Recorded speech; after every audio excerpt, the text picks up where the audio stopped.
और आज की एक बड़ी खबर है बीजेपी के संकल्प पत्र को लेकर। गारंटी के संकल्प पत्र पर ही इस वक्त बातचीत करने के लिए आपको बता दें केंद्रीय मंत्री अनुराग ठाकुर इस वक्त हमें ज्वाइन कर चुके हैं। बहुत बहुत शुक्रिया TV9 भारतवर्ष को वक्त देने के लिए। 48 पन्नों का ये संकल्प पत्र है अनुराग जी। 5 हाईलाइट पॉइंट्स, ये मैं आपसे इसलिए सवाल कर रही हूं क्योंकि उन्हीं 5 हाईलाइट पॉइंट्स के तहत ये समझना बहुत जरूरी है कि गारंटी के तौर पर जनता को ध्यान में रखते हुए कैसे कनेक्ट किया गया। देखिए, सबसे बड़ी बात तो यह है कि विश्वास और उम्मीद, विश्वास लोगों का मोदी जी पर और उम्मीद भी नरेंद्र मोदी जी पर।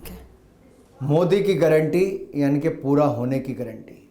हमने जो 10 साल पहले कहा वो हमने 10 साल में पूरा भी करके दिया। हमने कहा था 1 रैंक 1 पेंशन लाएंगे, पूरा किया। हमने कहा था वॉर मेमोरियल बनाएंगे, पूरा किया। हमने कहा था लखपति दीदी बनाएंगे, 1 करोड़ बहनों को बना दिया, 2 करोड़ को और बनाएंगे। हमने कहा था पक्के मकान देंगे, शौचालय देंगे, पानी देंगे और रसोई गैस का सिलेंडर देंगे। हमने 4 करोड़ पक्के मकान, 12 करोड़ शौचालय, 13 करोड़ घरों को नल से जल, 10 करोड़ बहनों को रसोई गैस का सिलेंडर। और जो नहीं भी कहा था वो 60 करोड़ लोगों को 5 लाख का इलाज आयुष्मान भारत में बिल्कुल मुफ्त में दिया और 80 करोड़ लोगों को मुफ्त में अनाज दिया। और अगले 5 साल की गारंटी भी मोदी ने दे दी है। और साथ ही साथ 70 साल से ज्यादा उम्र के बुजुर्गों को फ्री में आयुष्मान भारत की योजना का 5 लाख का इलाज मिलेगा। और हमारी जो 10 साल पहले हमें लड़खड़ाती चरमराती अर्थव्यवस्था मिली थी, हमने उसमें सुधार करते हुए दुनिया की 5वीं बड़ी अर्थव्यवस्था बना दिया है। और अगले 5 साल में तीसरी बड़ी अर्थव्यवस्था बनाएंगे। यानी कि जब तीसरी बड़ी अर्थव्यवस्था बन जाएगी तो साथ ही साथ 3 करोड़ पक्के मकान और बनाकर देंगे गरीब और जरूरतमंद को। थाली गरीब की और पौष्टिक आहार से भरी होगी। प्रति व्यक्ति आय और बढ़ा होगा। और देश में जैसे हमने 7 से बढ़ाकर 22 एम्स कर दिए, हमने 380 मेडिकल कॉलेज से बढ़ा के 706 मेडिकल कॉलेज कर दिए, ऐसे ही हम अस्पताल और शिक्षा के केंद्रों को और बढ़ाते जाएंगे। ग्रामीण सड़कें हमने 3,20,000 किलोमीटर से बढ़ाकर 6,95,000 किलोमीटर कर दी। नेशनल हाईवे हमने 96,000 किलोमीटर से बढ़ाकर 1.5 लाख किलोमीटर कर दिए। ये अब आगे और बढ़ेंगे। जैसे 74 एयरपोर्ट से 150 एयरपोर्ट हो गए। अब मैं आपको कहना चाहता हूं आगे क्या होने वाला है। आगे होने वाला है जैसे Vande Bharat sleeper train, Vande Bharat chair car, Vande Bharat metro, इसी तरह बुलेट ट्रेन्स भी चलेंगी। यानी कि गरीब, जरूरतमंद और सामान्य मध्यम वर्ग के लिए भी सुविधाएं, ट्रैवलिंग का सड़क से लेकर रेल तक अपार संभावनाएं। 1000 नए एयरक्राफ्ट का ऑर्डर दे दिया गया ताकि हवाई यात्रा और आसान भी हो सके। तो हर वर्ग के लिए बहुत कुछ दिया गया है। लेकिन साथ ही साथ मैं कहूँगा जहाँ 10 सोशल ग्रुप्स के लिए, चाहे वो युवा हो, गरीब हो, महिला हो, किसान हो, छोटा व्यापारी हो, मछुआरा हो, पशुपालक हो, इन सब का विकास के लिए हमने बहुत सारी योजनाएं साथ में लेकर आए हैं। सेना को मजबूत करने का हमने पहले भी काम किया। 6,800 किलोमीटर सड़कें हमने सीमाओं पर बना दी। हमने रेलवे लाइन से लेकर हवाई पट्टियां बनानी शुरू कर दी। सेना का बजट 3,70,000 करोड़ से बना के 6,80,000 करोड़ कर दिया। रक्षा उत्पादन देश में 1 लाख करोड़ से ज्यादा करके 16,000 करोड़ का एक्सपोर्ट कर दिया। हम भारत की सेना को मजबूत बनाने की बात कर रहे हैं। और कांग्रेस कहती है भारत में न्यूक्लियर वेपन्स को खत्म कर देंगे। अरे भाई, आप देश को कमजोर करने पे क्यों लगे हो? पहले आप देश की सीमा जो है, चीन को हजारों स्क्वायर किलोमीटर पर कब्जा करने की अनुमति कांग्रेस के समय मिल गई। पाक अधिकृत कश्मीर हजारों किलोमीटर का बन गया कांग्रेस के समय। कच्चा थी वो आइलैंड श्रीलंका को दे दिया। अरे कांग्रेस देश लुटाने में लगी है, हम देश को बचाने में लगे हैं। इसीलिए देश के लोग मोदी के साथ खड़े होंगे, जो देश को मजबूत कर रहे हैं, देश की सीमा सरहद को और सुरक्षित कर रहे हैं, सेना को सशक्त कर रहे हैं और देश के युवा को आत्मनिर्भर कर रहे हैं।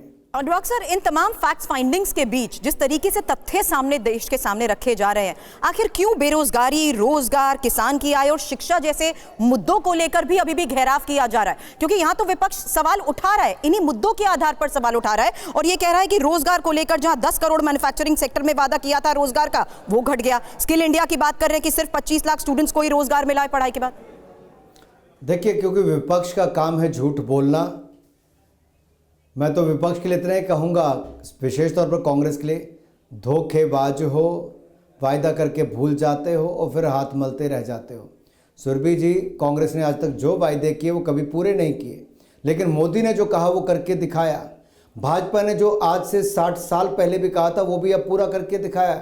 चाहे वो 370 धारा हो, 35A हो, ट्रिपल तलाक से निजात दिलाना हो, सीए का कानून बनाना हो, भव्य राम मंदिर बनाना हो, जो कहा वो किया और आगे के लिए भी जो कह रहे हैं वो करके दिखाएंगे। मैं आपको आंकड़े देना चाहता हूं। ईपीएफओ का आंकड़ा देखिए, एम्प्लॉयर प्रोविडेंट फंड ऑर्गेनाइजेशन का 7 करोड़ 60 लाख लोगों का रजिस्ट्रेशन हुआ 2018 से 2024 के बीच में। 30 करोड़ ई श्रम कार्ड मिले। हर महीने लगभग 12 लाख से ज़्यादा नौकरियां फॉर्मल क्षेत्र में मिल रही हैं, तो इनफॉर्मल के क्षेत्र में भी उतनी बन रही है।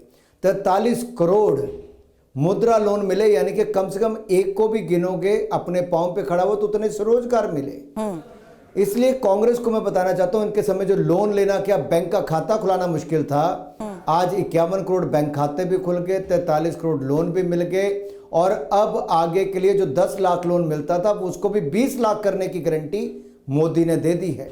स्वनिधि योजना में भी 80 लाख रेडी पटरी वालों को अब तक लोन मिला। अब बाकी गांव में रेडी पटरी वालों को भी ऋण मिलेगा।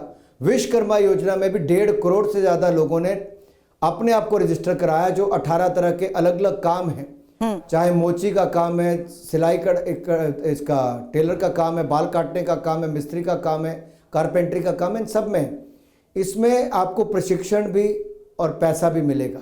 आप अपने पांव पे भी खड़े होंगे। हम कांग्रेस की तरह झूठे वायदे नहीं करते, हमने इसको इम्प्लीमेंटेशन कैसे, हमने जो कहा वो किया। इसलिए हम कहते हैं कि जो 2014 में कहा था हमने वो भी पूरा किया है, जो 2024 में करें वो भी आगे पूरा करेंगे। ये मोदी की गारंटी है जो 24 कैरेट करा है। रघुकुल रीत सदा चली आई, प्राण जाए पर वचन न जाई, यही मोदी की गारंटी का आधार है। सर, जब हम एक्सपर्ट्स के साथ चर्चा करते हैं, राजनीतिक विश्लेषकों के साथ चर्चा करते हैं, तो वो ये कहते हैं कि आप उसी माइक्रो मैनेजमेंट में बहुत माहिर हैं और क्या इस संकल्प पत्र के जरिए हर छोटे बड़े सेक्टर पर फोकस किया गया है। उसी के तहत 2 मुद्दों पर अब मैं सवाल करना चाहूंगी। हालांकि इंपॉर्टेंट इसलिए भी है क्योंकि 1 नेशन 1 इलेक्शन ये होगा कैसे, ये एक बड़ा सवाल है। दूसरा मुद्दा यूसीसी को लेकर, और आप भी इस बात से वाकिफ हैं कि यूसीसी लागू करने की जब बात होती है तो जाहिर सी बात है इसका विरोध होता है, और बंगाल सरकार जिस तरीके से और बाकी राज्य इसका विरोध करते आए हैं। एग्जीक्यूशन प्लान क्या है सर? असंभव को भी संभव कर देना, यही भारतीय जनता पार्टी और मोदी जी की ताकत है। कहा जाता था 370-35 से लाओगे तो खून की नदियां बह जाएंगी। आज शांति हुई, पथराव बंद हो गया, गोलीबारी बंद होगी। कहते थे नॉर्थ ईस्ट में जाओगे तो ये होगा, 11 पीस अकॉर्ड हो गए। कहते थे ट्रिपल तलाक हटाओगे तो देश में विवाद हो जाएगा, राम मंदिर बनाओगे तो ना जाने क्या हो जाएगा। क्या हुआ? कुछ नहीं हुआ। केवल विपक्ष भ्रम और झूठ फैलाने का काम करता है। आज विपक्ष की बोलती बंद हुई है और जनता को उम्मीद दिखती है तो नरेंद्र मोदी जी में दिखती है। अगर रोजगार स्वरोजगार के अवसर मोदी जी ने दिए, महंगाई पर अंकुश मोदी जी ने लगाया, देश का मान सम्मान अगर नरेंद्र मोदी जी ने बढ़ाया, तो आगे भी भारत को तीसरी बड़ी अर्थव्यवस्था मोदी जी बनाएंगे। अगले 5 सालों में 3 करोड़ पक्के मकान बनाएंगे, समृद्ध और सशक्त भारत बनाएंगे, खेल से लेकर रेल तक की सुविधाएं बनाएंगे। और जहां एक और हमने वॉर मेमोरियल बना दिया, और साथ ही साथ हमने जो भारत के सेना को मजबूत किया है, सुरक्षाओं को सुरक्षित, सीमाओं को सुरक्षित किया, ये मोदी सरकार ने किया है, आगे और करने वाले हैं। हमने अपना विरासत भी बचाई, विकास भी किया। बड़ी बात आप कह रहे हैं, लेकिन क्योंकि मैं विपक्ष जिस तरीके से घेराव कर रहा है तो जाहिर सी बात है 2019 में किए गए वादों का भी इसमें जिक्र किया गया अनुराग जी, और उसमें खास तौर पर एनआरसी लागू करने की बात कही गई थी, जो कह रहे हैं कि मैनिफेस्टो में इस बार इसकी कहीं कोई मेंशनिंग नहीं है। विपक्ष की जितनी इच्छाएं होंगी हम सब पूरी करेंगे, क्योंकि आएंगे तो मोदी ही, और हम तो आते ही पहले 100 दिन में क्या कदम उठाएंगे, इसको इम्प्लीमेंट अपने संकल्प पत्र को कैसे करेंगे। हमने अधिकारियों को पहले कह दिया है कि विकसित भारत का रोड मैप जो बनाया है उसको इम्प्लीमेंट करना है। भाजपा का मैनिफेस्टो जैसे आता है, हम सरकार बनाते हैं 100 दिन पहले उसके तेजी के साथ काम किया जाएगा। हर मंत्री के जिम्मे, हर अधिकारी के जिम्मे वो काम लग गया है, और अगले 5 साल में हमें वो कंप्लीट करना है जो हमने वायदे आज किए हैं, जो संकल्प लिया है उसको सिद्धि तक लेकर जाएंगे। हम तो अपने रोड मैप पे टिके हैं। हम कांग्रेस की तरह थोड़ी हैं, कह दिया और फिर किया नहीं। आप हिमाचल में देखिए, कांग्रेस ने कहा था 5 लाख सरकारी नौकरी देंगे, नहीं दिया।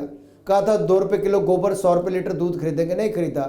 इन्होंने कहा था 600 करोड़ रुपया स्टार्टअप फंड के लिए देंगे, नहीं दिया। इन्होंने कहा था बागवानों को मुंह मांगे दाम देंगे, नहीं दिया। इन्होंने कहा था बहनों को 1500 रुपये प्रति महीना देंगे, नहीं दिया। तो कांग्रेस तो कहती कुछ भी है लेकिन करती नहीं है, इसलिए जनता विश्वास नहीं करती। पिछली बार राहुल गांधी जी ने कहा था 72,000 रुपये साल का दूंगा, लोगों ने नहीं माना। इस बार कहते लाख रुपए देंगे, लोग नहीं मानेंगे। चलिए, बहुत बहुत शुक्रिया TV9 को वक्त देने के लिए अनुराग जी आपका। और जो 5 हाईलाइट पॉइंट्स के तहत मैंने इस चर्चा की शुरुआत की थी, मैं जानती हूं कि किस तरीके से 48 पन्नों के इस संकल्प पत्र के तहत सभी वर्गों को ध्यान में रखते हुए ही गारंटी का नाम इसे दिया गया है। और मोदी की गारंटी के तहत ही हम चर्चा कर रहे थे केंद्रीय मंत्री से, जो बता रहे हैं कि चुनाव में किस तरीके से जनता से किए गए वादों का ही नतीजा है कि सरकार अपने काम को लेकर भी पूरी तरीके से कॉन्फिडेंट है।